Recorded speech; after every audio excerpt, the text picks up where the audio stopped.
আসসালামু আলাইকুম। Khulna collectorate public school and কলেজের পক্ষ থেকে সপ্তম শ্রেণীর ইংরেজি দ্বিতীয় পত্র অনলাইন ক্লাসে সবাইকে স্বাগত জানাচ্ছি। প্রিয় শিক্ষার্থীরা, আশা করছি তোমরা সবাই সুস্থ আছো, ভালো আছো, বাড়িতে নিরাপদে আছো। আজ আমরা নতুন একটা আইটেম নিয়ে আলোচনা করব, যেটা হচ্ছে আমাদের 4 নম্বর কোশ্চেনে আসবে। একটা টেবিল দেওয়া থাকবে, সেই টেবিলটা দিয়ে একটা সেন্টেন্স তৈরি করতে হবে এবং প্রত্যেকটার জন্য 1 মার্কস থাকবে। তো 4টা যদি তুমি সঠিকভাবে লিখতে পারো তাহলে তুমি এখানে পাবে 4 মার্কস। আমি কোশ্চেন বোর্ডে লিখে রেখেছি তোমাদের সুবিধার জন্য। এবার আমরা এই কোশ্চেন থেকে দেখব যে কিভাবে একটা সেন্টেন্স গ্রামাটিক্যালি কারেক্ট করে আমাদের লিখতে হবে। আশা করব সবাই ক্লাসটি মনোযোগ সহকারে দেখবে, আর আজকের ক্লাস নিয়ে কোনো সমস্যা হলে অবশ্যই আমাকে জানাবেন। এখানে দেখো আমি যেটা করেছি, এরকম আমাদের 4 নম্বর আইটেমে 4 নম্বর যে কোশ্চেন আসবে আমাদের পরীক্ষায়, সেখানে এরকম একটা টেবিল দেওয়া থাকবে যে make 4 sentences from the substitution table. যে এরকম একটা টেবিল দেওয়া থাকবে যেখান থেকে 4টা সেন্টেন্স তৈরি করতে হবে, সেন্টেন্সেস। তো এখানে দেখো 1 × 4 = 4, তার মানে এক একটা সেন্টেন্সের জন্য তোমার মার্কস হচ্ছে 1। যেহেতু 4টা কোশ্চেনের আনসার দিতে হবে, 4টা সেন্টেন্স তৈরি করতে হবে, এজন্য 1 × 4 = 4। এই হচ্ছে আমাদের মার্কসটা, আমরা দেখে নিলাম। এবার যেটা করতে হবে, দেখো প্রত্যেকটা কলাম থেকে ফার্স্ট যে কলামটা আছে এখানে সবগুলো সাবজেক্ট আছে, একটা সেন্টেন্সে সাবজেক্ট আছে। নিয়ম হচ্ছে তুমি যখন সেন্টেন্স মেক করবে তখন এই ফার্স্ট কলাম থেকে একটা অংশ তোমাকে নিতে হবে, ফুল অংশটা। মনে করো তুমি এই অংশটা নিবে, ফার্স্ট সেন্টেন্স আমি তৈরি করব। তো ফার্স্ট সেন্টেন্স আমার ফার্স্ট যে অংশটা দেওয়া আছে অন সা উড, এটা আমি শুরুতে নিয়ে নিব। যতগুলো আমি 4টা সেন্টেন্স তৈরি করব, সবগুলো সেন্টেন্সের শুরুতে আমি এই প্রথম অংশটা নিয়ে নিব। একটা পার্ট আমার হয়ে গেল। দেন এর সাথে সামঞ্জস্যপূর্ণ রেখে আমার এখান থেকে সিলেক্ট করতে হবে, ভার্ব সিলেক্ট করতে হবে। যেখানে কোনোটায় দেখো, এখানে যেমন লাস্ট যে কোশ্চেনটা আছে এখানে ভার্ব সাবজেক্টের সঙ্গেই দেওয়া আছে, আবার কিছু কিছু ক্ষেত্রে ভার্ব এই অংশে দেওয়া আছে। তো সেটা আমাদের সেন্টেন্স বুঝে নিতে হবে যে এই অংশের সঙ্গে এই 4টার ভিতরে কোনটা ম্যাচ করে অর্থের দিক থেকে এবং গ্রামাটিক্যালি কারেক্ট হয়। দেন হচ্ছে এটা হচ্ছে লাস্ট পোরশন, এটাকে আমরা অবজেক্ট বলতে পারি একটা সেন্টেন্সে। তো এই ভার্ব অনুযায়ী, এই সাবজেক্ট অনুযায়ী সামঞ্জস্যপূর্ণ রেখে গ্রামাটিক্যালি কারেক্ট প্লাস হচ্ছে তোমার অর্থের সঙ্গে মিল দেখে আমাকে এখানে নির্বাচন করতে হবে যে আমার অবজেক্টটা আসলে কি হবে। আমি সবসময় বলি, যেহেতু আমরা বাঙালি, তোমরা সবসময় চেষ্টা করবে যে বাংলা অর্থটা মানে করার, আর বঙ্গানুবাদ করে দেন হচ্ছে যে কোনো জিনিস করার। তো তুমি যদি এই প্রত্যেকটা অংশের বাংলা অর্থ জানো এবং তোমার যদি গ্রামাটিক্যাল নলেজ থাকে যে সাবজেক্টের পরে ভার্ব হয়, ভার্বের পর অবজেক্ট হয়, তাহলে আমার মনে হয় যে তোমরা খুব ইজিলি এই কোশ্চেনের আনসার দিতে পারবে। তাহলে চলো আর দেরি না করে আমি এবার আনসারে চলে যাব যে কিভাবে আমি আনসার করব।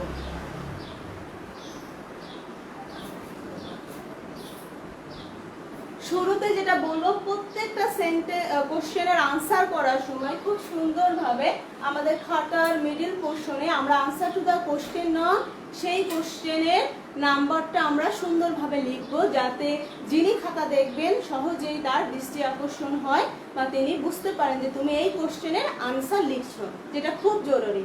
আমরা অনেকে কি করে থাকি, খাতার একদম কর্নার এত ছোট করে নাম্বারিংটা দিই। অনেক সময় মনে করো যখন অনেক খাতা দেখা হয় ভুলবশত তোমার সমস্যা হতেও পারে। তো আমরা ওটা না করে আমরা সুন্দরভাবে খাতার মিডিলে, যেহেতু তোমার খাতায় প্রশ্ন থাকবে না, আমি বোঝানোর সুবিধার জন্য বোর্ডে কোশ্চেন লিখে রেখেছি।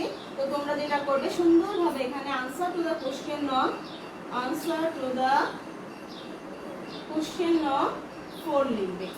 এবার তুমি একটা আন্ডারলাইন করতে পারো, সুন্দরভাবে স্কেল দিয়ে তুমি আন্ডারলাইন করবে যাতে সুন্দর হয়, সমান হয়। তো এভাবে লিখে আমরা কি করি, অনেক সময় স্পেস রাখি না, একদম গা ঘেঁষে ঘেঁষে লিখি। এখানে একটু স্পেস হবে, হ্যাঁ, খাতার একটা দেখার সৌন্দর্য আছে। যে কিভাবে লিখলে খাতাটা খুব সুন্দর দেখায়, এটার জন্য মার্কসও কিন্তু অনেকটা ভ্যারি করে। সৌন্দর্যের একটা ব্যাপার থাকে, খাতা পরিষ্কার পরিচ্ছন্ন, সুন্দরভাবে মার্জিন টানা, সুন্দরভাবে আনসারগুলো লেখা। ঠিক আছে, তো এই হচ্ছে শুরুতে আমি answer to the question number 4 লিখে নিব। এবার আমি যেহেতু করব, আমার এই কোশ্চেনে কিন্তু কোনো সাব কোনো কোশ্চেন নাম্বার দেওয়া নেই। মনে করো এখানে কোনো রোমান সংখ্যায় 1 2 3 বা ABCD কিছুই আমার দেওয়া নেই। যেহেতু আমার কোনো প্রশ্নে কোনো নাম্বারিং আলাদাভাবে দেওয়া নেই, সেক্ষেত্রে আমি নিজে থেকে কোনো নাম্বার লিখতে পারবো না। তুমি করতে পারো সিম্পলি সেন্টেন্সগুলো লিখতে পারো। ঠিক আছে, জাস্ট তুমি এখান থেকে সেন্টেন্স লেখা শুরু করবে। তো ফার্স্ট আমি পোরশনটা নিব। আমি যেহেতু প্রথম সেন্টেন্স তৈরি করতে যাচ্ছি, প্রথম সেন্টেন্স আমি প্রথম পোরশনটা যেটা আছে ওয়ান্স আ উল, এটি আমি নিলাম। এরপরে যেটা আমাকে করতে হবে, এখন এইটা হচ্ছে ওয়ান্স আ উলফ, এই শব্দের অর্থটা আমাকে জানতে হবে। একদা একটা নেকড়ে, উলফ মানে হচ্ছে নেকড়ে। এখন তুমি বাংলা দিয়ে বুঝবে, আমি সবসময় বলি বাংলা প্লাস তোমার গ্রামাটিক্যাল সেন্স কাজ করবে এখানে। তো এই হচ্ছে আমার সাবজেক্ট। তো সাবজেক্টের পরে ইংলিশ সেন্টেন্স স্ট্রাকচারে অ্যাসার্টিভ সেন্টেন্সে সাধারণত আসে হচ্ছে তোমার ভার্ব আসে। এখন একদা একটা নেকড়ে, তোমার মনে প্রশ্ন যাবে কি হতে পারে, এবং অপশন অবশ্যই তুমি যখন সেকেন্ড পোরশনটা নেবে তোমার এই টেবিল থেকে অবশ্যই এই চারটার ভিতর থেকে আসবে। এই চারটার বাইরে থেকে কোনো অংশ তুমি অ্যাড করতে পারবে না। তাহলে তুমি একবার একটু একটা গ্লাস দেখে যাও চারটা অপশন তোমার কি কি আছে। ফার্স্ট দেখো কি আছে, ফার্স্ট দেওয়া আছে আউটসাইড। আউটসাইড মানে বাইরে। তাহলে একদা একটা উলফ, বাইরে, এটা কি হয়, এখানে আসবে ভার্ব। এরপরে হচ্ছে লেফট। লেফট হচ্ছে ত্যাগ করেছিল, লিভের past form, leave, left, left. তো যেহেতু এটি হচ্ছে অতীতের কোনো ঘটনা, এজন্য লেফট ব্যবহার করেছে। এরপরে এখানে ভার্ব আছে ওয়াজ। এরপরে আছে ফাউন্ড, যেটা হচ্ছে ফাইন্ড এর পাস্ট ফর্ম। তো যেহেতু একদা একটা উলফ, একদা একটা উলফ, এখানে ভার্ব আসবে হচ্ছে ওয়াজ, ছিল। এবার কিরকম ছিল, এই পোরশন থেকে আমি একটা অংশ পেয়ে গিয়েছি, এখান থেকে আসবে ওয়াজ। ওয়াজটা আমি নিয়ে নিলাম, ওয়াজটা আমি নিয়ে নিয়েছি। এবার আমার সেকেন্ড পোরশন থেকে আমি একটা অংশ সিলেক্ট করেছি। এবার আমি চলে যাব আমার থার্ড কলামে। থার্ড যে অংশটা আছে এখান থেকে এই চারটার ভিতরে একটা অংশ আমাকে সিলেক্ট করতে হবে। তাহলে কি হতে পারে, once a wolf was nothing in the forest doing, এটার সঙ্গে কি এটা ম্যাচ হয় যে একদা একটা নেকড়ে ছিল, বনের মধ্যে খাওয়ার কিছুই ছিল না। এটা কিন্তু বাংলা অর্থ মিন করে না। আমি তোমাদের সুবিধার জন্য বলছি যে তোমরা বাংলাটা দিয়ে করার চেষ্টা করবে। তারপরে দেখো once a wolf was the forest, না, একদা একটা উলফ ছিল বাগানে, সেটাও যদি অর্থ আসে সেখানে একটা ইন ব্যবহৃত হবে। যেহেতু অলরেডি আমি প্রিপজিশনের ক্লাস শেষ করেছি, তো কম বেশি তোমাদের প্রিপজিশন সম্পর্কে নলেজ আছে। তো এখানে ইন যেহেতু নাই, তাহলে এটাও হচ্ছে না, এটাও বাদ পড়ে গেল। এবার কি আছে, ভেরি হাংরি, মানে খুব ক্ষুধার্ত। তাহলে একদা একটা নেকড়ে ছিল খুব ক্ষুধার্ত। দেখো তো এটি বাংলা অর্থ হয় কিনা, একটা বাক্য গঠন হয় কিনা। এরপরে আছে দা ফরেস্ট, না, once a wolf was the forest, হয় না, তাই না? এখানে যদিও ফরেস্ট হতে পারে, সেখানে ইন না দিলে হবে না, কারণ এখানে যদি একটা ইন হতো তাহলে হয়তো বা এটা হওয়ার একটা পসিবিলিটি ছিল যে একদা একটা উট ছিল একটা বাগানের মধ্যে। আমরা শিখেছি যে ইন কখন ব্যবহৃত হয়, কোনো কিছুর মধ্যে, তাই না? আরো অনেক ব্যবহার আছে, বাট এই সেন্টেন্সে ইন ব্যবহৃত হলে একটা সেন্টেন্স হওয়ার পসিবিলিটি ছিল। তাহলে এই চারটা অপশনের মধ্যে ভেরি হাংরিটা হচ্ছে একদম আমার অ্যাপ্রোপ্রিয়েট এই বাক্যের জন্য। যে once a wolf was very hungry, একদা একটা নেকড়ে ছিল খুব ক্ষুধার্ত। তাহলে আমি লিখে ফেলি once a wolf was very hungry। এই যে আমার ফার্স্ট সেন্টেন্স হয়ে গেল। কারেক্ট করলে তুমি অন মার্কস ইজিলি পেয়ে যাচ্ছ। এবার আমি নেক্সট সেন্টেন্সে চলে যাব। নেক্সট সেন্টেন্স যেটা এখান থেকে নিতে হবে, কি নিতে হবে, এখানে তুমি কোনো সিলেকশনের কিছু না। এখানে আমি চারটা সেন্টেন্স করব। যখন ফার্স্ট সেন্টেন্স আমি এই অংশটা নিব, সেকেন্ড সেন্টেন্সে আমি হি নিব, থার্ড কোশ্চেনের জন্য আমি এই পোরশনটি নিব। আমরা এভাবে করব, এখানে কোনো সিলেকশনের ব্যাপার নেই। তাহলে আমি হি এখান থেকে নিয়ে নিলাম।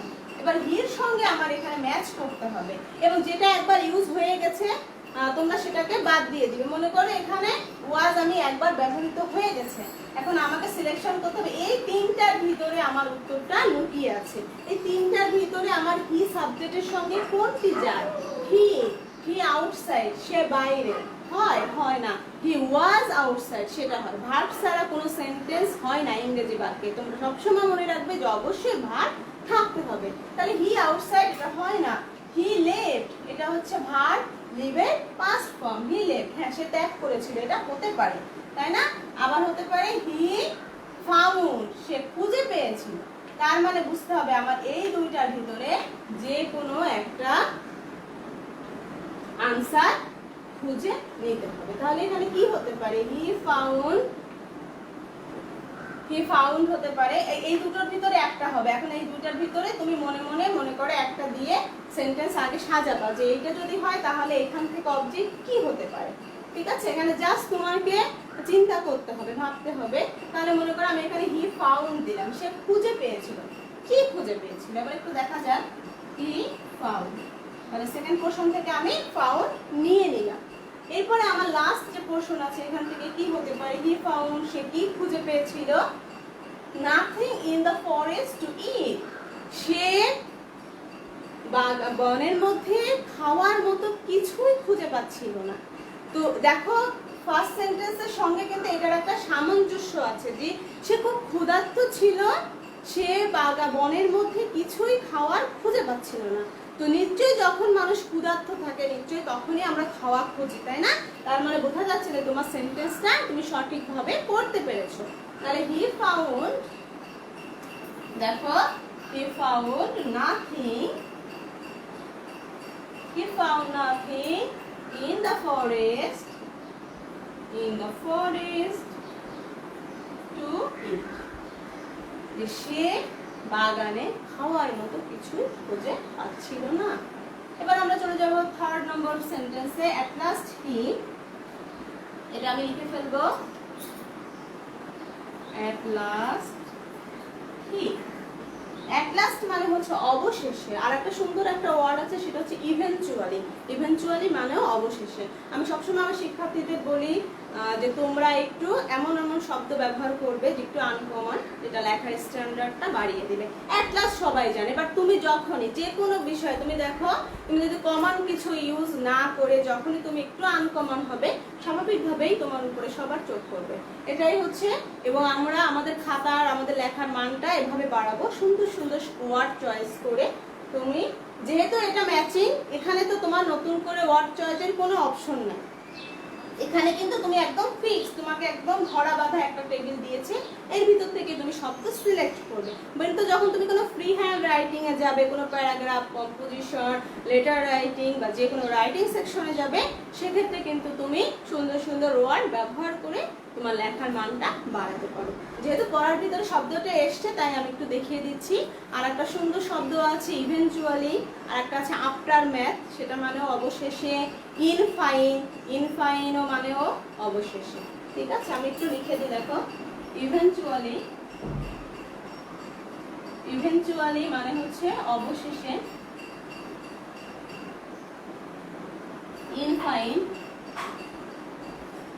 ইনফাইন মানেও হচ্ছে অবশেষে বা শেষে। হ্যাঁ, at last তো তোমরা জানোই। ফাইনালি, হ্যাঁ ফাইনালি। আর অনেক শব্দ আছে। আফটার ম্যাথ মানেও পরবর্তীতে, শেষে। তো এভাবে আমরা সুন্দর সুন্দর ওয়ার্ড শিখব, তাই না? বিন্দু বিন্দু বালুকণা থেকে, তাই না? বিন্দু বিন্দু একটা জিনিস অল্প অল্প ছোট ছোট থেকে আমাদের বড় হয়। তো আমরা যদি অল্প অল্প করে ইংরেজি চর্চা করি, একটু নিজের ভিতরে এই জিনিসটা আনে যে না আমাকে ইংরেজি শিখতে হবে, তো তুমি যদি ইচ্ছা থাকে তুমি চেষ্টা করো অল্প অল্প করে, একটা সময় দেখবে যে তুমি অনেক শব্দের অর্থ শিখে গেছো বা তোমার লেখার রাইটিং মানটা অনেক ভালো হচ্ছে। তাহলে এই হচ্ছে, তাহলে at last he। এবার আমাকে এখান থেকে চয়েস করতে হবে যে আমি কোনটা নিব। তার আগে তুমি দেখো কোনটা কোনটা অলরেডি ব্যবহার করা হয়ে গেছে। ওয়াজ ব্যবহার করা হয়ে গেছে আর ফাউন্ড ব্যবহার করা হয়ে গেছে। তার মানে এই দুটো বাদ দিয়ে আমি এই দুইটার ভিতরে যাচাই বাছাই করব যে এই দুটোর ভিতরে আমার কোনটা আসতে পারে। তো দেখো at last he লেফট হতে পারে, যে অবশেষে সে ত্যাগ করলো, লেফট, তারপরে কি ত্যাগ করলো, দা ফরেস্ট, বা জঙ্গলটি ত্যাগ করলো।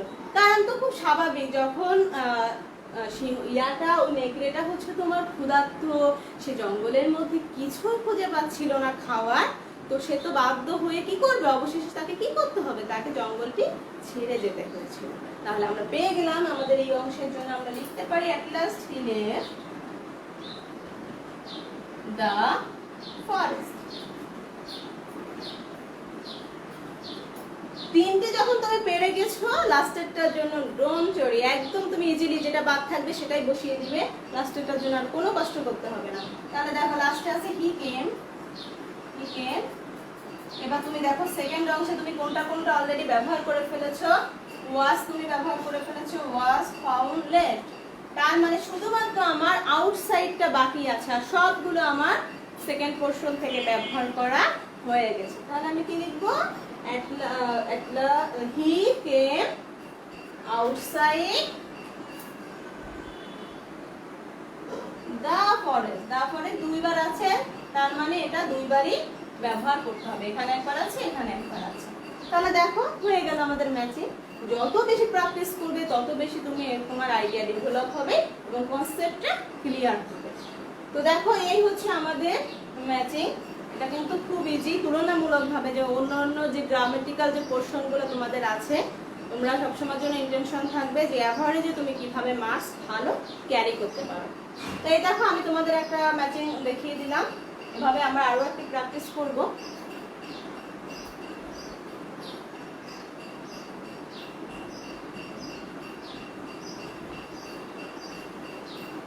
ঠিক আছে, তাহলে এটা আমি মুছে দেব।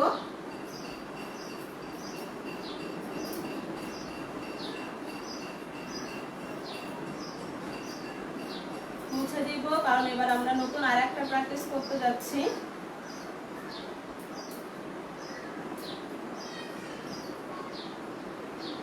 প্রিয় শিক্ষার্থীরা, আমি সবসময় বলি তোমাদের ক্লাস নিয়ে কোনো সমস্যা থাকলে কোনো without any hesitation you can call me or you can ask questions, তুমি যদি আমার কাছে প্রশ্ন করতে পারো।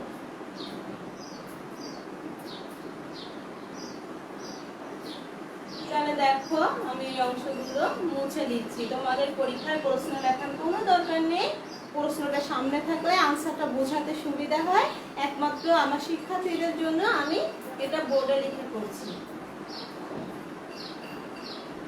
আচ্ছা, আমি এটা মুছে দিলাম। এবার দেখি আমরা নতুন আরেকটা প্র্যাকটিস করব।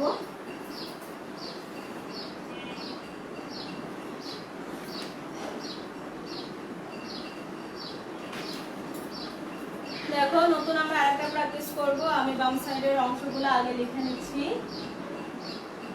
This they her father's name,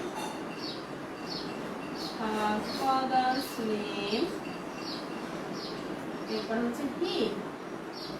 এই গেল আমাদের বাম সাইডের অপশনটা। এরপর এখানে ভার্ব আসবে। আচ্ছা, এইটা একটু এক্সেপশনাল আছে, একটা জায়গায় একটু ডিফারেন্ট আছে, গতটা আগে যেটা বুঝিয়েছি তার তুলনায়। আমি এই জন্য এটা নিয়ে এসেছি দেখানোর জন্য, এরকমও আমাদের পরীক্ষায় থাকতে পারে। দেখো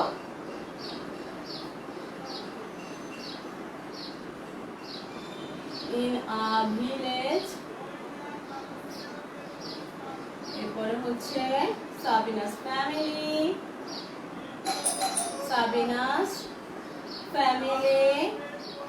in his fields, আর হচ্ছে মুহাম্মদ আলী, এখানে হতে পারে মুহাম্মদ আলী। ঠিক আছে, তাহলে এই দেখো এই হচ্ছে আমার কোশ্চেন, আমি লিখে ফেলেছি। এখন এখানে যেটা নোটিসেবল, যেটা একটু ডিফারেন্ট, সেটা হচ্ছে প্রত্যেকটা কলামে আমার 4টা অংশ আছে, বাট আমার সেকেন্ড যে কলামটা আছে দেখো এখানে মাত্র 3টা অংশ আছে, একটা গ্যাপ আছে। ঠিক আছে, আর এখানে 4টা আছে। তার মানে এখানে বুঝে নিতে হবে এই 3টার ভিতরে কোনো একটা ডাবল হবে, কোনো একটা ডাবল ব্যবহার করতে হবে। এখানে আমার দেওয়া নেই, এটা কিন্তু প্রশ্নে ভুল না, এটা জাস্ট একটা স্ট্র্যাটেজি, একটা কৌশল যে আমার শিক্ষার্থীরা ধরতে পারে কিনা বা একটু কনফিউজড করা তোমাদের, ঠিক আছে, একটু কোশ্চেনটা একটু ডিফিকাল্ট করা। তো বোরিংয়ের কিছু নাই, তুমি মনে রাখবে যে এখানে তিনটি আছে, তিনটির ভিতর থেকে আমার যে কোনো একটি ডাবল ব্যবহার করতে হবে, ঠিক আছে। তাহলে চলো আমরা একটু দেখি যেটা আমরা কিভাবে করতে পারি। আচ্ছা, তাহলে দিস ইজ সাবিনাস ফ্যামিলি। দেখো এখান থেকে যেটা বলেছি শুরু থেকে যেটা, সেটা হচ্ছে এখান থেকে ফার্স্ট অংশটা নিতে হবে, দিস নিলাম। এবার এখান থেকে ভার্ব হচ্ছে দিস এর পরে ইজ হয়, তাই না, দিস ইজ, দিস ইজ। এবার এখান থেকে হবে সাবিনাস ফ্যামিলি, সাবিনাস ফ্যামিলি। আচ্ছা, কারণ ফার্স্ট সেন্টেন্স হয়ে গিয়েছে this is Sabinus family. Next আমি চলে যাব সেকেন্ডে। সেকেন্ডে এখানে আছে দে, তার মানে অবশ্যই আমি দে নিব, এখান থেকে এই কোশ্চেন থেকে নিলাম দে। এবার এখান থেকে কি নিব, দের পরে কখনোই ওয়ার্ডস হবে না, তাই না, দে হচ্ছে থার্ড পারসন প্লুরাল নাম্বার, আর এস বাই এস কখন হয়, থার্ড পারসন সিঙ্গুলার নাম্বারের ক্ষেত্রে, তার মানে এই ওয়ার্ডসটা হচ্ছে না। তাহলে এখান থেকে আমি নিতে পারি দে লিভ, তারা বাস করে, কোথায় বাস করে, ইন আ ভিলেজ, একটা গ্রামে। তাহলে they live in a village. হার, আচ্ছা দেখো আমরা একটু পড়ার ফাঁকে ফাঁকে আমরা যদি একটু ব্রিটিশ অ্যাকসেন্টটা অল্প অল্প করে শিখি, আমার মনে হয় প্রিয় শিক্ষার্থীরা তোমরা যখন বড় হবে তখন তোমাদের জন্য খুব হেল্পফুল হবে। এটা একবারে শেখার কথা না, আমরা অল্প অল্প করে যখন কিছু মানে আসবে, যেমন এই জায়গাটা ভিলেজ, এটা VILLAGE, এই শব্দটা দেখো, এই শব্দটা হচ্ছে আমরা সবসময়ের জন্য ছোটবেলা থেকে শিখে এসেছি কি হবে, এটার উচ্চারণ ভিলেজ, তাই না, কিন্তু এটা সঠিক উচ্চারণ, কারেক্ট প্রোনাউন্সিয়েশন, তুমি যদি ব্রিটিশ অ্যাকসেন্ট ফলো করো সেখানে এটা সঠিক উচ্চারণ আছে ভিলেজ। আমি লিখে দিচ্ছি, একটু দেখো, এটা সঠিক উচ্চারণ আমি একটু লিখে দিলাম, এটা হচ্ছে ভিলেজ, ঠিক আছে, এটা সঠিক উচ্চারণ হবে ভিলেজ। তো দেখো they live in a village. তো এই হচ্ছে আমার সেকেন্ড। এরপর আমি থার্ড যে আনসারটা লিখবো, থার্ড সেন্টেন্স তৈরি করবো। তাহলে হার ফাদার্স নেম, এই কোশ্চেন আমি লিখে ফেলবো, হার ফাদার্স নেম, তার বাবার নাম, তার বাবার নাম ইজ, তাই না, ইজ, নিশ্চয়ই এখানে একটা নাম আসবে, একটা মাত্র অপশনে নাম আছে, সেটা হচ্ছে মুহাম্মদ আলী। সো আমি এখানে মুহাম্মদ আলী নিঃসন্দেহে লিখে ফেললাম, মুহাম্মদ আলী।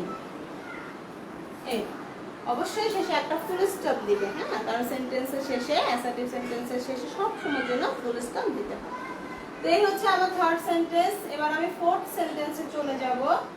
এখানে হবে হি, হির পরে এই যে দেখো, হি হচ্ছে third person singular number, third person singular number যদি থাকে তাহলে ভার্বের সাথে কি থাকে, এস বা ইএস। তার মানে আমি খুব সহজে আমার গ্রামাটিক্যাল কনসেপ্ট দিয়ে বুঝে ফেলছি যে এইখানে হবে হচ্ছে ওয়ার্কস, কারণ ওয়ার্কের সঙ্গে একটা এস আছে। তাহলে হি ওয়ার্ক, সে কাজ করে কোথায়, in his fields, in his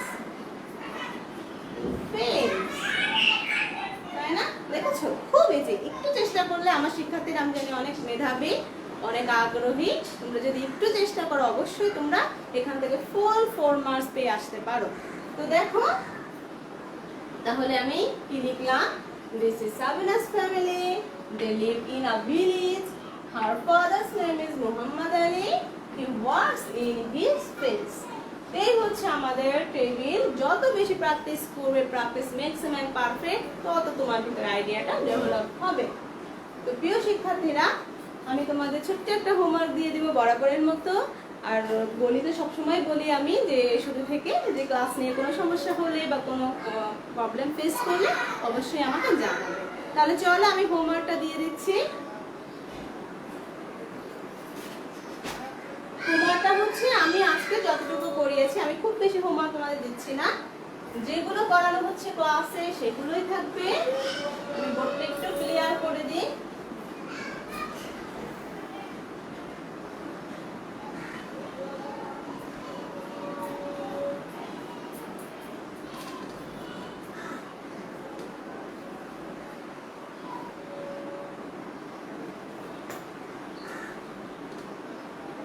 দেখো এখানে হচ্ছে সিডব্লিউ এইচডব্লিউ, তাই না? মানে ক্লাসে যা করানো হয়েছে সেটাই হচ্ছে তোমাদের পড়া। তো প্রিয় শিক্ষার্থীরা, আজ আর নয়, সবাই সুস্থতা এবং মঙ্গল কামনা করে আজকের ক্লাস আমি এখানেই শেষ করছি। আল্লাহ হাফেজ।